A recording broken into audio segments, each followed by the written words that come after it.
Hi everyone and welcome, this is the Apostate Prophet. I hope you're having a great day. The Kaaba is the most well-known symbol of Islam. And when we speak of the Kaaba, we are speaking specifically of this thing here that is clothed in black, with some golden decorations and a lot of people surrounding it. What is not really known is that the Kaaba in Mecca, toward which all Muslims pray, is not so unique. Other such cubes existed before Islam and also during the appearance, after the appearance of Islam. I want to talk about that today, and I want to talk about one specific other Kaaba known as Dhul Khalasa. A series of authentic reports, Islamically authentic reports, tell us that during his final years, Muhammad tasked one of his loyal followers, Jarir ibn Abdullah, with destroying a certain house in Yemen that was called Dhul Khalasa. Jarir accepted this mission, went south to Yemen and demolished this house. There are several reports about this, some more detailed than others, but this short one summarizes what apparently happened. Narrated by Jarir. In the pre-Islamic period of ignorance, there was a house called Dhul Khalasa. The Prophet said to me, "Won't you relieve me from Dhul Khalasa?" So I set out with 150 riders from Al-Ahmas, a tribe, and we demolished it and killed whoever was present there. Then I came to the Prophet and informed him, and he invoked good upon us and on the Al-Ahmas tribe. In the other reports, it is further clarified what Dhul Khalasa is. According to these reports, Dhul Khalasa was a house in the Yemen region, and this house was locally known as the Kaaba. Jarir also says that it was known as the Kaaba of Yemen. The reports also say that this house is part of a temple, that there were idols inside this house which people would worship, and that the worshippers at Dhul Khalasa would use divination arrows. This is an ancient religious practice where people mark different arrows with specific signs or words, like do it or don't do it. Then they ask about a specific matter, like should John marry Jennifer? Then they shoot those arrows, and whichever arrow lands further away, that is the answer of the gods, or the god in place. If the arrow that says do it lands further away, then that means the gods, or the god, wants John to marry Jennifer. I know it sounds very dumb, but humans were not always very smart. The Kaaba in Yemen was reportedly held by one tribe, or by more tribes, which would gather here. The parallels between this Kaaba and the Islamic Kaaba are not hard to miss once we know more about the Islamic Kaaba. Prior to Islam, the Kaaba was a house at the center of Mecca. It was known as the Kaaba. According to Islamic reports, this house was also home to idols, which the pre-Islamic polytheists would worship. Muhammad reportedly destroyed these idols after he conquered Mecca. The Kaaba was controlled by the Quraysh tribe, which is the tribe of Muhammad. And the Quraysh tribe would also use arrows around the Kaaba to find answers to hard questions. Reportedly, they would ask the god Hubal, which the Kaaba was dedicated to. Fun fact, Kaaba simply means cube. So the Kaaba in Mecca simply described the cubic shape of the Kaaba in Mecca. And the Kaaba in Yemen was then, as expected, also a cube like the one in Mecca. There are conflicting reports, but it is also said that Dhul Khalasa was either made of white stone, or that it had a white stone as an object of cult, reverence, or worship, which compares to the black stone at the Kaaba in Mecca. In any case, that sounds very funny, considering that according to Islamic reports, Muhammad said that the black stone at the Kaaba was originally white, but it turned black because of the sin of humans.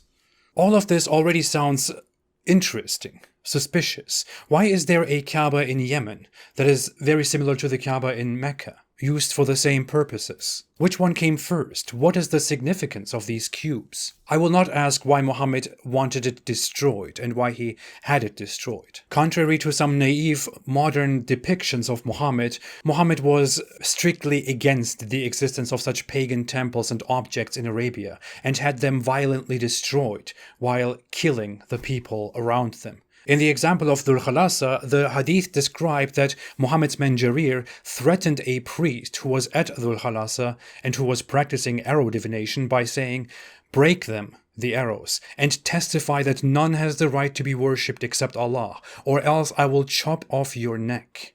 So the men broke those arrows and testified that none has the right to be worshipped except Allah. Nice, right? A violent, forced conversion, casually described here in the Islamic reports.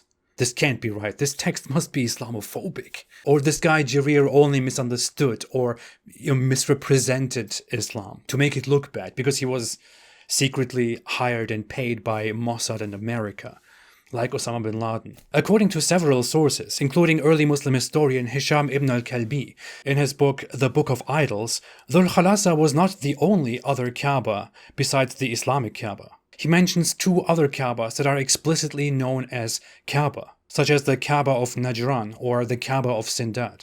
It has been mentioned by others that such cubes existed throughout Arabia, and that this was simply a pagan practice. The problem is that Muslims had everything destroyed there, which is why we can't really verify much of this. What is additionally interesting, just a side note, is that there is also a cube in Iran, known as the Kaaba-i Zartusht, the Kaaba of Zoroaster, or the Cube of Zoroaster, a Zoroastrian building that was apparently built 2,500 years ago, and which looks suspiciously similar to the Islamic Kaaba, which looks like this uncovered.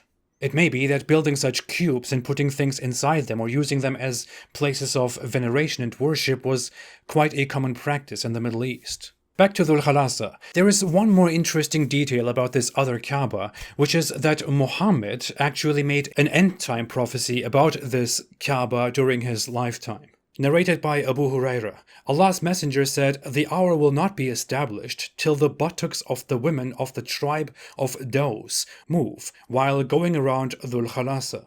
Dhul Khalasa was the idol of the Daws tribe, which they used to worship in the pre-Islamic period of ignorance.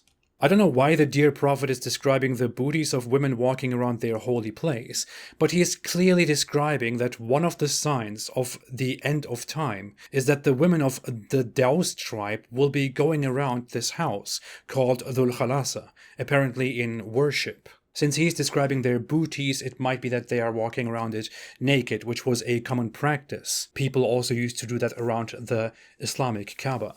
That is very funny, isn't it? Muhammad probably made this prophecy before he eventually violently destroyed the Dhul Khalasa. Ever since Muhammad's loyal follower Jarir went down there and violently destroyed Dhul Khalasa and killed all the people around it, for which Muhammad invoked blessings on Jarir and his soldiers. It is no longer possible that the women of the Daws tribe, a tribe which apparently doesn't even exist anymore, walk around Dhul Khalasa while shaking their booties. You will not see this prophecy among those lists of prophecies that Muslims make to show that Muhammad was the real deal and that Islam is true and that the end is almost there. It is rather embarrassing. This whole thing is very shady, very suspicious, very embarrassing. It seems that the Islamic Kaaba was also a house that was only used by the pre-Islamic Meccan polytheists for their own worship. Although Muslims claim that it is Allah's first house, built by Abraham, or maybe even before him by Adam, we simply have no historical records about the Kaaba until after the rise of Islam, and we certainly do not have any connection between the Kaaba and Abrahamic religion. Although Muslims claim that the Kaaba was a hugely important building, and that Mecca was a hugely significant trade center, we also have no historical records of Mecca until after the rise and expansion of Islam. As it seems, the Kaaba was simply one of many pre-Islamic polytheistic buildings which people used for their own purposes, and Muhammad simply took over this building, adopted it, and made it a central part of his syncretic Islamic religion. And the existence of this other Kaaba and other buildings across Arabia certainly raises suspicions that I think should be further investigated. You can't trust Islam. Thanks for watching. If you like this video, don't forget to like, to subscribe, and to share. If you want to support me and what I'm doing, you can support me on Patreon or on apostateprophet.com so I can make more videos in the future. I will be back soon. Have a fantastic day and stay away from Islam.